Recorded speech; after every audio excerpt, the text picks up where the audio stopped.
مهدئات السعال دي بتشتغل ازاي؟ كلها كده ادويه الكحه الجافه بتشتغل عن طريق المخ.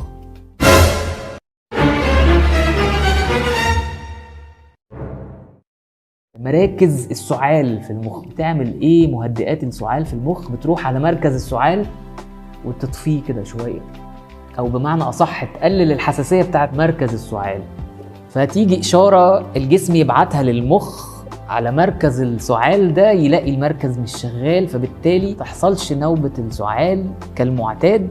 فهو كده بيقلل الفريكونسي اوف كوفينج، او بيقلل عدد مرات السعال، بان هو بيقلل حساسيه مراكز السعال اللي في المخ في مكان كده معين في المخ اسمه ميدولا اوبلونجاتا. فبالتالي نوبات السعال بتقل والكحه نفسها بتقل.